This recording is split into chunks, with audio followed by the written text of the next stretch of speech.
Mario, buenos días. Buenos días. ¿Qué vas a comer hoy? ¿Lo sabes? No. ¿No? ¿Y qué comiste ayer? ¿Te acuerdas? Ayer que comí. Bueno, te diré lo que he desayunado hoy. Eso, venga, sí, mejor, más fácil. Hoy he desayunado un zumo especial con cale, con arándanos, con un medio plátano, eso es lo que he desayunado. Es buena la cale, ¿eh? Dicen que es maravillosa. Buenísima. Sí. La col rizada, buenísima. Sí. ¿Sueles tener dolores de barriga? No. Es que te quería contar, porque yo tengo a veces problemas con los ardores. Pues el jugo intestinal, pues, y lo paso mal fundamentalmente las semanas en las que como mal. Hay semanas en las que digo, pues mira, me permito este lujo, este otro, porque al final entiendo que tendrá que ver con la dopamina, ¿no? De querer comer lo que quieras, ¿no? Que te hace sentirte más bien contigo mismo del tirón al principio, pero luego te comes la hamburguesa, te comes los donetes o lo que sea y te sientes fatal. Y lo que te quería decir es que esas semanas en las que tengo ardores, cuando ya se me han quitado los ardores, me siento mal, no por el hecho de haber tenido ardores, sino que va más allá, o sea, que estoy más triste, que estoy distinto. Efectivamente, tú ves muy bien la distinción, ¿no? La parte de los ardores es lo que se llama reflujo gastroesofágico, es decir, tenemos un esfínter muy preciso en lo que deja pasar para que no suba ácido del estómago al esófago, que el esófago no está preparado para ese ácido, es un ácido muy corrosivo, es ácido clorhídrico. Pero a veces, bueno, pues las cosas que todos nos podemos pasar, se produce una alteración en ese esfínter y empieza a subir ácido. La segunda parte es diferente. La segunda parte ya habla del eje cerebro-intestino, es decir, de cómo realmente el tubo digestivo, como mostró clarísimamente el doctor Gershon de la Universidad de Columbia, Nueva York, el tubo digestivo es un segundo cerebro y está en permanente comunicación con el primer cerebro, el que tenemos dentro de la cavidad craneana, y están intercambiando sustancias, están intercambiando factores que tienen una influencia en nuestra personalidad, en nuestro estado de ánimo e incluso en el desarrollo de muchas enfermedades. ¿Pero qué significa que es un segundo cerebro? Para que tú puedas etiquetar a un órgano como un segundo cerebro, de entrada tiene que tener una capacidad de procesamiento especial.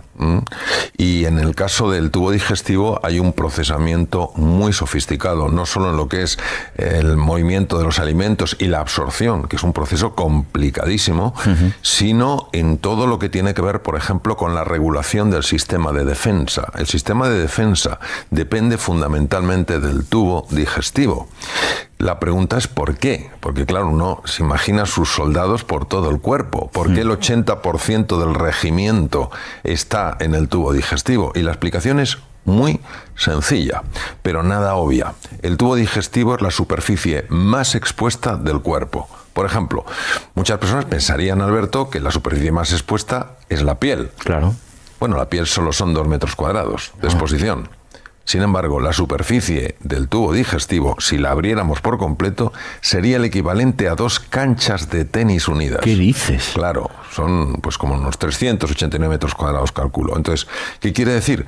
Que la mayor parte de los venenos, productos tóxicos, agentes peligrosos que pueden entrar en el cuerpo, no entran a través de la piel, entran a través del tubo digestivo, con lo cual el 80% de nuestro ejército, del sistema inmune, está ahí.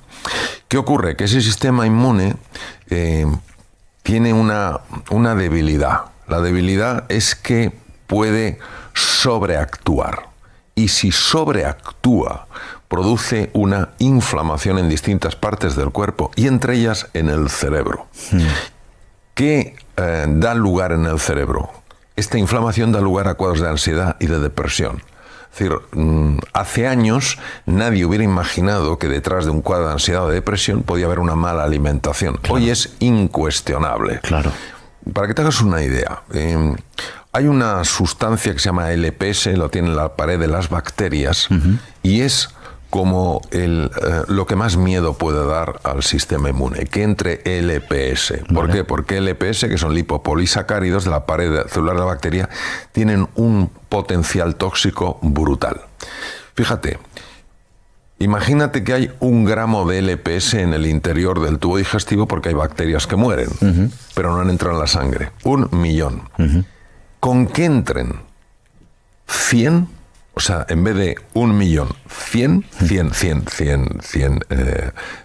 nanogramos, ya se produce una reacción inflamatoria tremenda. ¿Solo por 100? Solo por 100, cuando lo normal en el tubo digestivo es que haya 1 millón. Entonces tiene que haber una barrera ultra exquisita, tanto en lo que es la pared intestinal como en ese sistema de defensa, para que no pase nada. ¿Qué ocurre? Que cuando a veces se cuela por lo que se llama un intestino permeable, un mal funcionamiento de intestino que tiene que ver con un mal funcionamiento de la microbiota, las bacterias que viven ahí, los virus y los hongos, en ese momento la reacción inflamatoria te puede generar eso, un cuadro de ansiedad, un cuadro de depresión. Cuando si uno cuidara mejor a su tubo digestivo, muchos problemas de ansiedad y depresión se resolverían. Tengo una duda y a lo mejor se escapa un poco del asunto de que estamos tratando, pero como decías tú, están profundamente conectados el intestino, el aparato digestivo, con el cerebro. ¿Tiene algo que ver que sintamos mariposas en el estómago? Ya sé que esto es una frase, pero esa sensación de emoción antes de ver a alguien, o esa sensación de náuseas que le entra a mucha gente antes de enfrentarse a un problema o a un examen o a una... Tiene muchísimo que ver, y de hecho los ingleses, en inglés dice I feel in the guts, lo siento en las tripas. Entonces, no se entiende muy bien de dónde viene esto. Lo que sí se sabe es que hay un nervio, que se llama el nervio vago, y el nervio vago conecta estructuras importantísimas del cerebro con el tubo digestivo. Pues el 80% de las fibras del nervio vago no mandan información del cerebro al tubo digestivo, sino que va del tubo digestivo al cerebro. Es decir, el tubo digestivo está captando cosas que no sabemos muy bien cómo las capta, llamémosle la intuición somática, la intuición del cuerpo, y le manda información al cerebro. En el cerebro hay una estructura fascinante que se llama la ínsula de Rayleigh, ínsula porque tiene forma de isla y Rayleigh porque fue el que la descubrió, que está constantemente en contacto con esta información. Y parece ser que la ínsula tiene mucho que ver con todo lo que es la intuición, la sensación de que algo no acaba de estar demasiado bien. Es un tema fascinante. Quiero que me expliques bien, o sea, quiero salir de aquí entendiendo bien qué es la microbiota, que quien nos escucha también lo haga, y sé que no hay nadie mejor que tú para explicármelo. Me has traído He traído un fragmento un poco pequeño que ocupa media mesa para que todos lo podamos ver, ¿no? De la extraordinaria complejidad y belleza que tiene el tubo digestivo por dentro. Esta sería la parte de la luz, es decir, la parte hueca, sí. Y esto es lo que vemos si hacemos una sección. Esto se llaman las vellosidades intestinales. Es como unas cosas rugosas que hay en el intestino. Entonces, ¿qué ocurre? Que estas células tienen que evitar, como sea, que entre en la sangre lo que no tiene que entrar. Vale. ¿Por qué? Porque si entra un producto tóxico, no solo es que puede hacernos enfermar, es que el sistema de defensa que está aquí empieza a reaccionar. Vale. Ten en cuenta que muchos trastornos autoinmunes, esclerosis múltiple, lupus eritematoso diseminado, hepatitis autoinmune, etcétera, etcétera, muchos cuadros alérgicos, incluso hoy en día, cuadros que nunca hubiéramos pensado que tenían que ver con el tubo digestivo, como el autismo, parece ser que tienen una conexión con el mal funcionamiento de esta barrera y la entrada de productos tóxicos que por sí mismos hacen daño, como en el EPS, pero es que además hiperactivan el sistema de defensa, y entonces el daño colateral es que las sustancias que producen no solo atacan los productos tóxicos, sino que atacan las propias células. Es decir, digamos que las bombas que lanzan, que se llaman citoquinas, la interleuquina 6, la interleuquina 8, etcétera, claro, también se cargan a las células que están cerca. Pero ¿cómo cuidamos? Porque lo que estás describiendo es lo que es la pared, lo que protege la sangre que corre a través de las venas. Eso es una pared en la que hay células y todas son azules ahí, entiendo, porque son buenas, ¿no? Bueno, esto representaría el núcleo, para distinguir el núcleo. Vale, efectivamente, el núcleo se tiñe, la cromatina se tiñe en azul, por eso está así.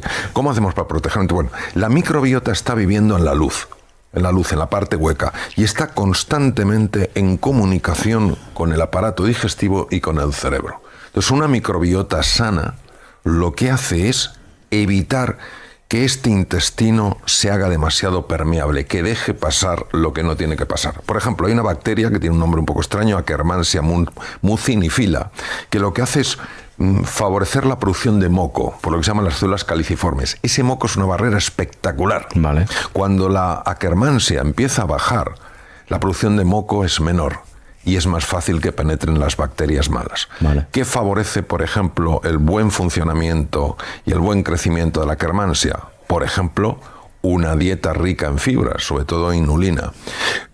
Por ejemplo, el vinagre de manzana. El vinagre de manzana es muy favorable para este tipo de bacteria. Por ejemplo, el tener ojo con el alcohol que se consume. Mucho ojo con el estrés crónico, porque el estrés crónico, es decir, el estrés mantenido en el tiempo, altera profundamente la microbiota. ¿Qué ocurre cuando estas bacterias buenas como la Akkermansia o los lactobacilos empiezan a bajar en población? Que empiezan a subir las bacterias malas. Porque estaba pensando microbiota y se me ha venido a la cabeza probióticos, como el yogur. ¿Tiene algo que ver, alguna relación? ¿O? Tiene todo que ver. Hay que distinguir lo que se llaman prebióticos, probióticos y psicobióticos. Vale. Prebiótico es toda fibra que pueda servir de alimento a las bacterias que tenemos en el tubo digestivo. Esas bacterias, con esa fibra que nosotros no podemos digerir, no solo sobreviven, sino que producen el 30% de la energía que consumimos nosotros. Wow. Probióticos son las bacterias en sí, bacterias beneficiosas. Y ya lanzo un mensaje, ya que tengo la oportunidad de tener estar en este espacio.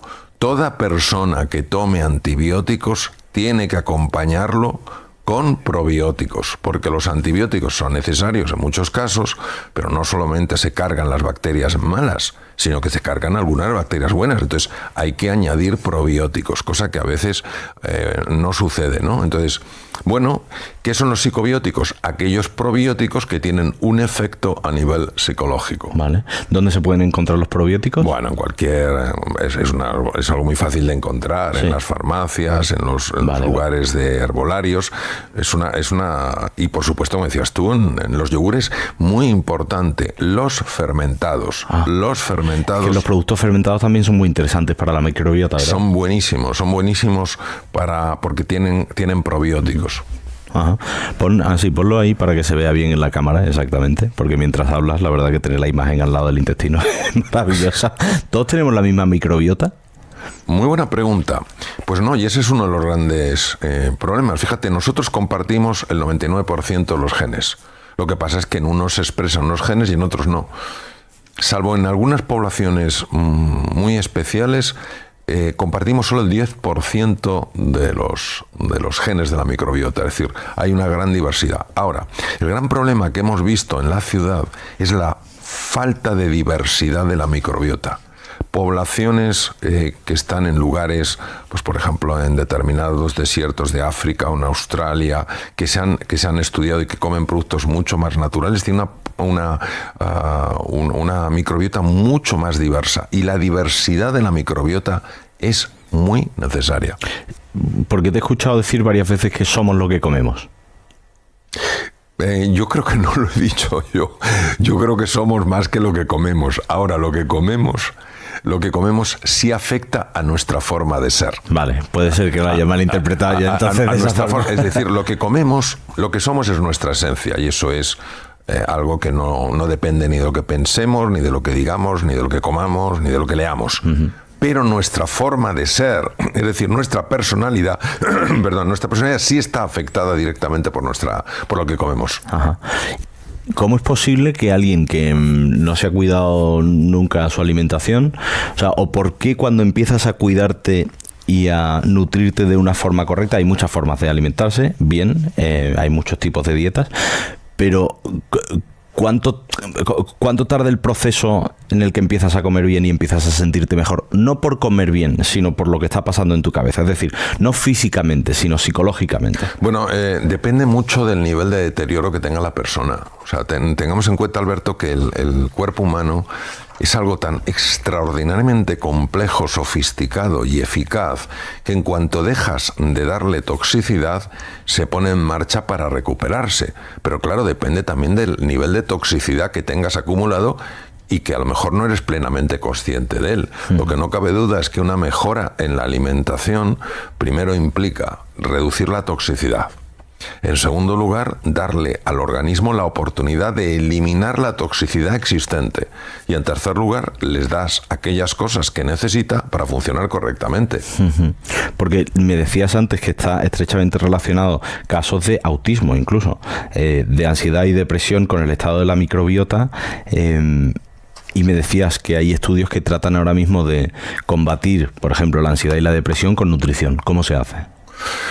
Bueno, nosotros afortunadamente en España tenemos una de las mejores dietas que hay en el mundo. Está la dieta mediterránea, está también la dieta atlántica, que es una dieta muy buena. Entonces, realmente lo que tenemos que hacer es entender que la microbiota para funcionar bien necesita esencialmente vegetales multicolores, que también son interesantísimas las nueces. Y que tenemos que tener ojo con el azúcar y tenemos que tener ojo con las grasas saturadas. Porque el problema muchas veces, Alberto, es que en estas poblaciones que hay, por ejemplo, en África o en Australia, que se han estudiado, han ido científicos, aldeas a estudiarles, el consumo de fibra en ellos es aproximadamente unos 50 gramos al día. Y en la sociedad moderna es raro que lleguemos a los 15 gramos, ¿sabes? Entonces, todo eso, quieras que no, se nota. Entonces, si una persona... el 70% de lo que toma es vegetales, no es que tenga que tomar solo vegetales en absoluto, y procura que sean vegetales de buena calidad, es decir, que vengan de sitios correctos para que no tengan componentes de toxicidad, y cuida un poquito esto y reduce su consumo de azúcar y reduce su consumo de grasa saturada, en general va a estar mejor, y claro que lo va a notar. Hay personas, por ejemplo, con depresión clínica que llevaban años en tratamiento con antidepresivos, que estamos hablando de años, tratamiento con antidepresivos, que empezaron con cambios en la nutrición y en 6 meses estaban muchísimo mejor. Es que es un... No, y sobre todo cuando lo ves, y cuando yo he habido periodos en los que me he cuidado mucho, y es que creo que lo decimos mal, no es cuidar la alimentación, es tener una correcta alimentación. Claro. Porque cuando le damos ya ese de esto de cuidar la alimentación parece que es excepcional y no debería serlo, ¿no? Claro, estoy totalmente de acuerdo contigo. El lenguaje para nosotros afecta directamente a la percepción, ¿no? Tengamos en cuenta que la mayor parte de las enfermedades que padecemos, la mayor parte de ellas pueden tener como uno de sus orígenes el tubo digestivo. Esa es la increíble importancia del tubo digestivo. ¿Quién hubiera imaginado que cuadros de hipertensión arterial, que patologías autoinmunes, que cuadros de alergia, o que incluso el autismo o la enfermedad de Alzheimer podían tener alguna relación con el funcionamiento inadecuado del tubo digestivo? Hoy es algo que verdaderamente se considera sumamente relevante. Una última pregunta que se me ha olvidado, y espero no ser muy escatológico, pero creo que es oportuno. ¿Expulsar muchos gases te dice que tu intestino no está bien? Claro, la producción de mucho gas indica que algo no funciona bien. Lo que es el bloating, la distensión abdominal, lo que son los dolores abdominales. Ten en cuenta que colon irritable en Europa hay 80 millones de personas 80 millones con colon irritable.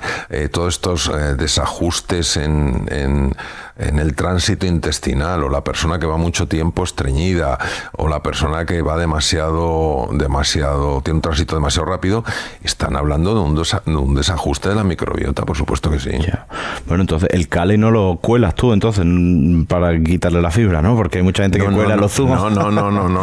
Lo más importante es la fibra, claro. Sí. O sea, la fibra, la olvidada fibra, es un elemento de tremenda importancia, porque estamos alimentando un órgano, que es la microbiota, que sin ser propiamente un órgano interno, funciona. Ten en cuenta que la microbiota produce alrededor de 500.000 de moléculas activas. 500.000. Están controlando montones de procesos, desde cómo funciona nuestro sistema endocrino, cómo funciona nuestro aparato cardiovascular, cómo opera el propio cerebro. Es decir, estamos hablando de algo que ha supuesto un cambio absoluto en el paradigma. Hoy puedes encontrar montones de libros sobre esto, y es afortunado que reconozcamos esto para que sepamos valorar lo que es la nutrición. Oye, y lo podemos decir con enorme orgullo, porque España tiene los mejores cocineros del mundo y probablemente yo diría que la mejor restauración que hay hoy en día, ¿no? Entonces podemos celebrarlo, además que tengamos una dieta que fundamentalmente sea una dieta saludable.